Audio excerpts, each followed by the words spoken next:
The story of Latasha Harlins does not begin on the day her name became a national rallying cry. It begins in the heart of a city that knew both promise and knew pain. Latasha was born on January 1st, 1976, in East St. Louis, Illinois, a place often overshadowed by its proximity to St. Louis, Missouri, and historically marked by economic struggle, industrial decline, and deep racial divisions. Being born into that environment already situated her life at the intersection of race, class, and history. Her parents, Crystal Harlins and Sylvester Vester Akoff Sr., brought her into a world where black families often had to fight twice as hard for survival and dignity. Latasha's father was largely absent from her life. And this absence is not just a personal detail, because it reflects a wider systemic issue of fractured black families, often linked to economic instability, incarceration rates, and the lingering effects of historical disinvestment in black communities. The early 1980s saw many African American families navigating both personal and institutional hardship. So for Latasha, this absence meant that her sense of stability would be largely shaped by her mother, Crystal. So in 1981, the family moved westward to South Central Los Angeles, and this migration was part of a larger demographic shift, echoing the tail end of the Great Migration, in which black families sought better opportunities in major urban centers across the West.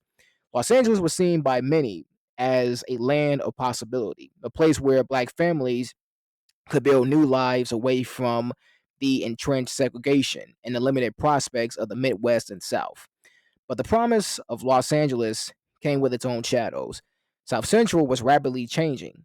Deindustrialization, white flight, and redlining had created communities marked by economic abandonment and growing racial tensions. Latasha was raised in a city where the cracks between communities were already forming beneath her feet. The Harlins family's hope for a better life was shattered by domestic instability. In 1983, Crystal and Vester both divorced, ending a volatile relationship. And divorce, while not uncommon, it can deeply impact children, especially in environments already weighed down by instability. For Latasha, this likely meant watching the family structure that she knew fragment at a young age. And 2 years later, in 1985, tragedy struck with devastating force. On November 27th, Crystal Harlins was shot and killed outside of a Los Angeles nightclub by her girlfriend, Cora Mae Anderson.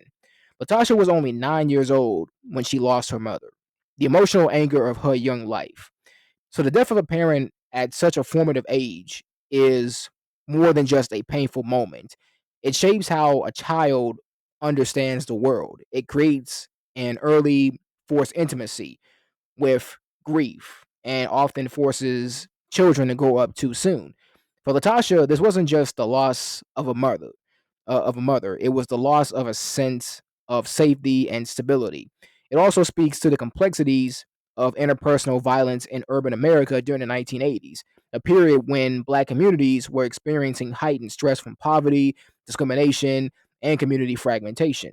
So this trauma would leave an indelible mark on her, even as she tried to push forward with resilience. After Crystal's death, Latasha and her siblings were placed under the care of their maternal grandmother, named Ruth Harlins. Ruth became the cornerstone of their lives because in black communities, grandmothers had often carried the weight of holding families together through generations of struggle, and Ruth's role went far beyond legal guardianship. She became the emotional foundation Latasha and her siblings needed. Her home, like many homes led by matriarchs, was both a refuge and a fortress. So, under her care, Latasha grew up with a sense of familial love, despite the tragedies that preceded it.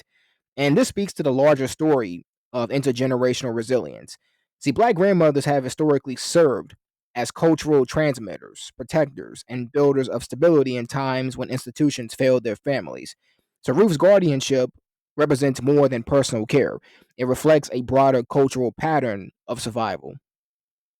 And despite her early hardships, Latasha thrived in many ways. She attended Westchester High School, a school that's located on the west side of Los Angeles, and there she excelled academically, making the honor roll, which is a testament to her intelligence, discipline, and determination. And she was also an avid basketball player as well. So sports in urban communities have often been more than just recreation. They served as pathways to self expression, community pride, and sometimes opportunities beyond the neighborhood. And basketball may have given Latasha both joy and a sense of identity. So she was described by her friends as the neighborhood big sister, a role that speaks volumes about her character. And this title suggests not just maturity, but leadership. It means she was someone that others looked up to, someone who, despite her personal losses, carried herself with strength and care for those around her. Her best friend, Tibby O'Bard, recalled that Latasha would often play with the older boys, which hints at both her confidence and her comfort in navigating different social circles. She wasn't someone who shrank from the world, she engaged it. But so Latasha, she aspired to become a lawyer, a career goal that carries symbolic weight. And for a black girl growing up in the South Central in the 1980s, aspiring to law represented more than just professional ambition. It represented a desire to challenge injustice, to claim a place in spaces often denied to people who look like her.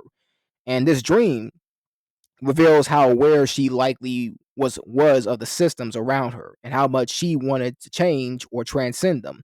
And the irony and tragedy of her life is that someone who dreamed of pursuing justice would ultimately be denied justice in her own death. But before that infamous event, she was simply a young black girl with promise, with a future she was fighting to build. So on the morning of March 16th, 1991, Latasha Harlins walked into the Empire Liquor Market, a small convenience store that's located on Figueroa Street in South Central Los Angeles. And this store was owned and operated by Soon Jae-do, who was a 49-year-old Korean American immigrant woman who, along with her family, worked long hours behind the counter. So Latasha picked up a $1.79 bottle of orange juice, and it was a small everyday purchase. She carried $2 in her hand, which was clear proof that she intended to pay for the drink. And in a just and rational world, this would have been ordinary. This would have been an ordinary, unremarkable event, an unremarkable moment. But what followed would not only take Latasha's life, but it would deepen the racial and the cultural tensions in Los Angeles and later become one of the defining sparks of an era of unrest. So Dude stood behind the counter, watching Latasha. The accounts they suggest that she misread or chose to misread Latasha's actions.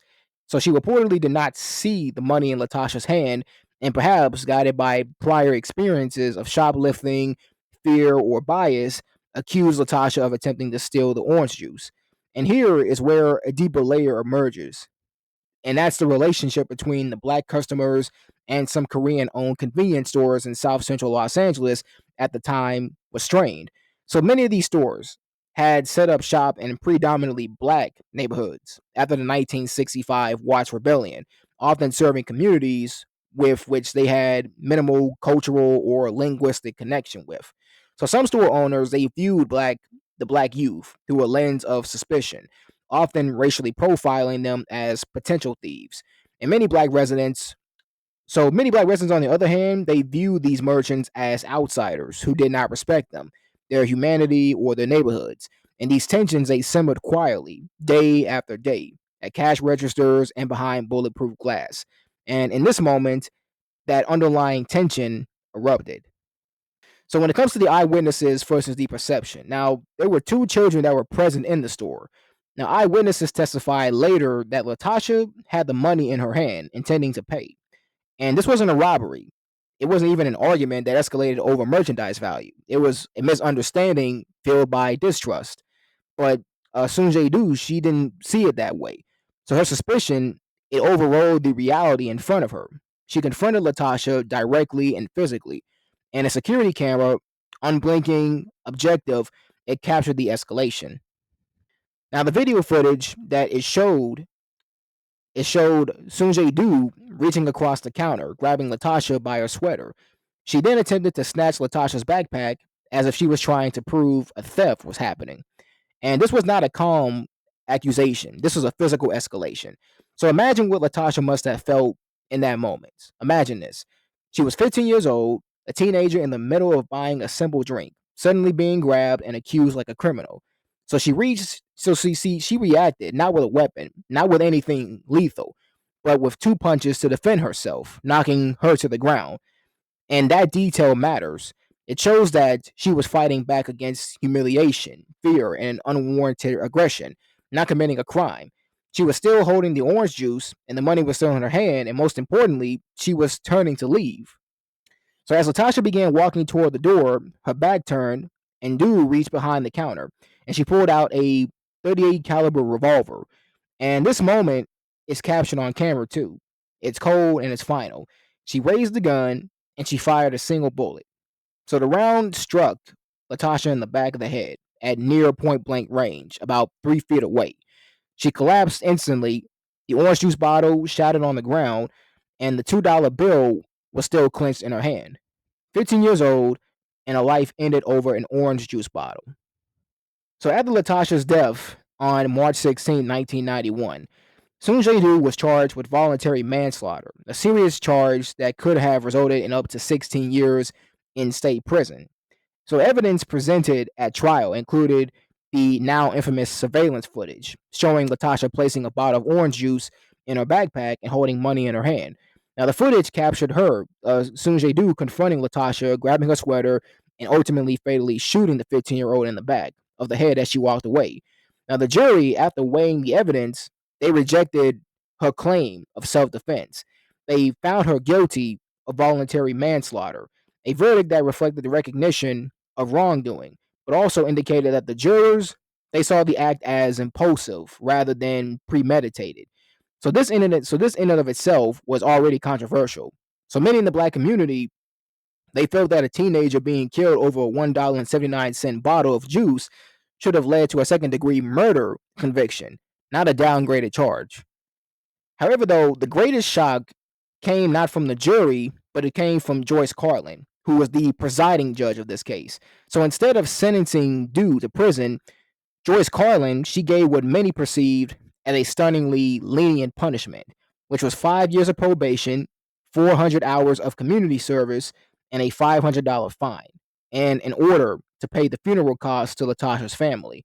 Now, Judge Carlin, she justified her decision by arguing that Dew was not a danger to society and had acted under extreme provocation.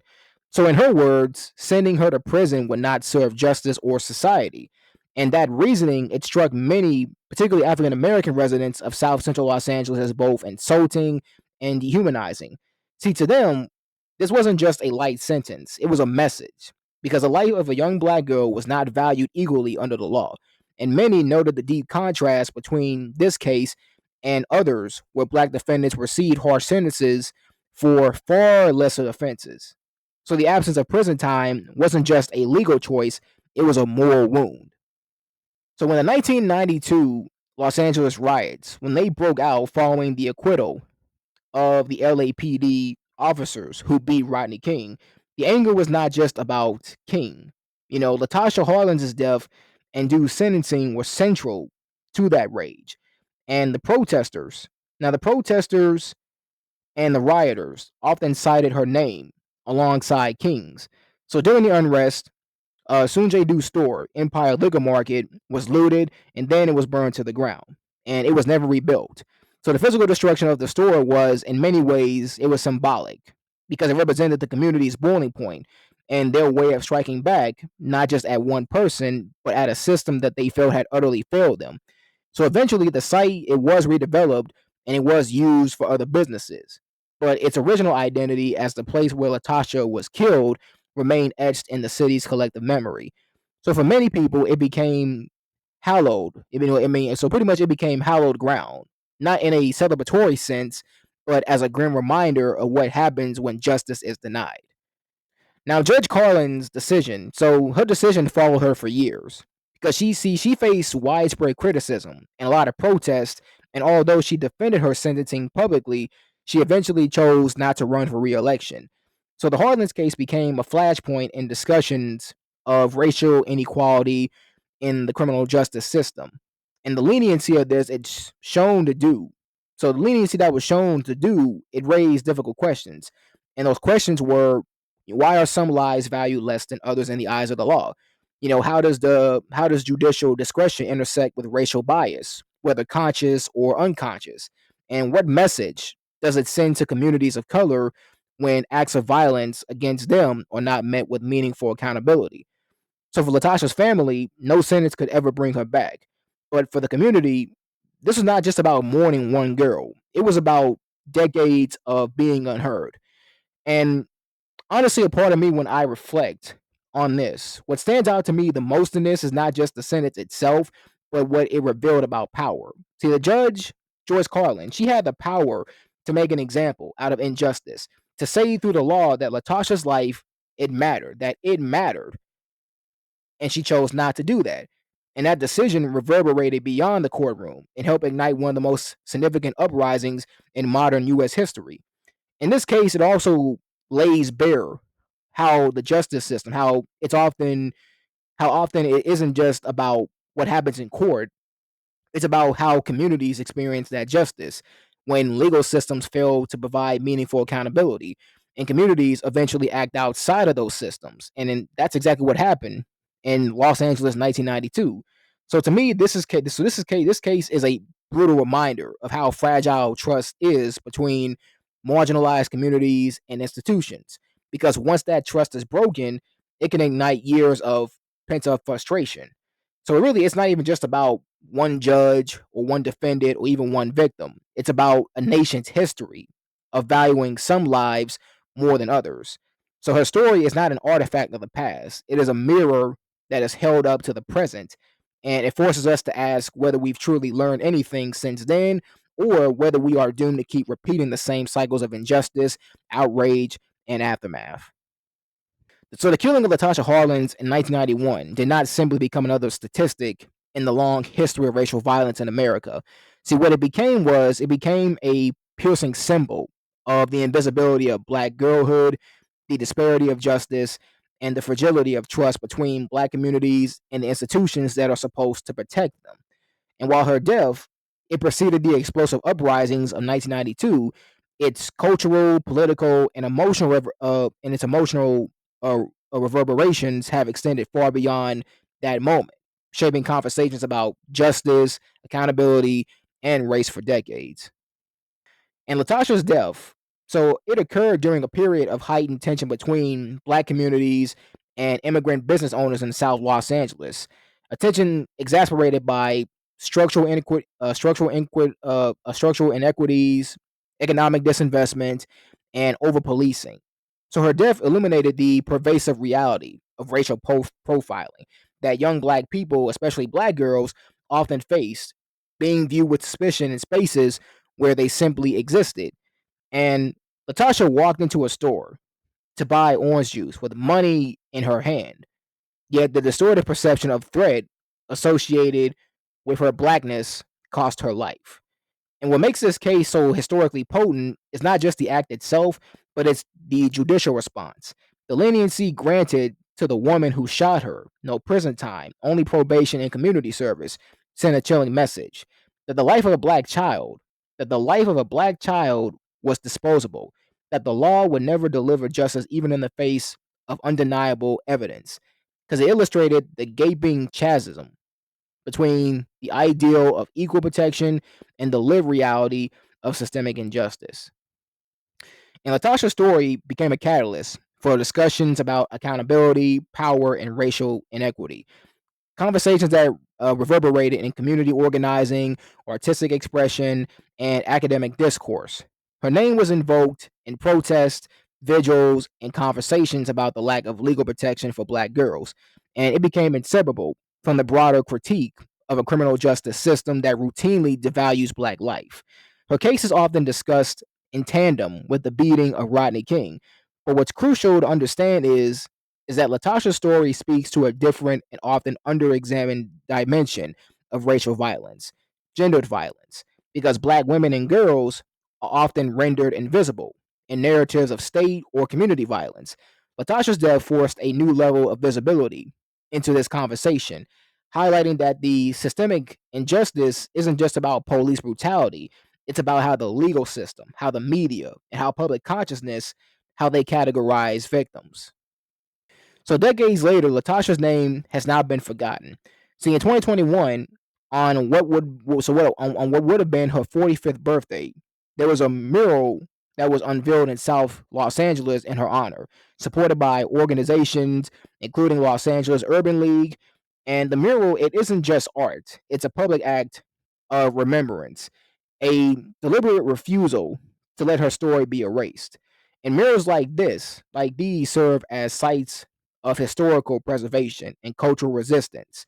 And they remind passerby that her death was not just a moment in time, but part of a long struggle against racial injustice. See, they invite community reflection and they keep the wound visible so that the world cannot simply move on. And this kind of public memory is crucial because it stands against the tendency of dominant culture to sanitize or minimize uncomfortable truths. And um, seeing stories like hers memorialized in public spaces, it is a powerful gesture, but it also evokes a deep sense of frustration. Why do we need murals instead of justice? Why must we honor lives after they are taken instead of protecting them while they are still here? These murals should be symbols of triumph, not symbols of grief. So Latasha's case has been analyzed by scholars, activists, and artists as a lens into the broader systemic vulnerabilities faced by black girls. Her story is often cited in critical race studies, black feminist scholarship, and discussions around intersectionality, a concept that's central to Kimberly Crenshaw's legal and social theory. Activists have used her narrative to illustrate how structural racism intersects with gender, shaping both how the perception of threat and the distribution of justice. So institutions like the Hammer Museum have featured exhibits and discussions dedicated to her life and its implications. And this is important because cultural institutions help solidify personal tragedies into historical memory, transforming isolated events into catalysts for learning, critique, and systemic change. But really, what's striking is how her name still sparks urgency decades later. It shows that the structural forces that led to her death have not disappeared, but they have evolved. So that to me is both powerful and painful because it's powerful. It's powerful because her story, it continues to fuel activism, but it's also painful because the same conversations still have to be had. So her story has also inspired youth movements, black feminist organizations, and grassroots initiatives focused on protecting black girls from violence, criminalization, and neglect. So organizations and activists have cited Latasha's case in campaigns demanding better legal accountability, bias training, and culturally competent interventions. So her name is invoked alongside movements like Black Lives Matter to remind society that black women and girls must not be an afterthought in the struggle for justice. And her story challenges policymakers and educators to address how systemic bias impacts everyday spaces like schools, stores, the courts, and how it all affects young people's sense of belonging and safety. And honestly, this, I mean, because really what strikes me also as well in this is that Latasha's legacy is the contrast between her age and the magnitude of her impact because she was only 15 years old. She did not set out to become a symbol. She did not live to speak her truth in court.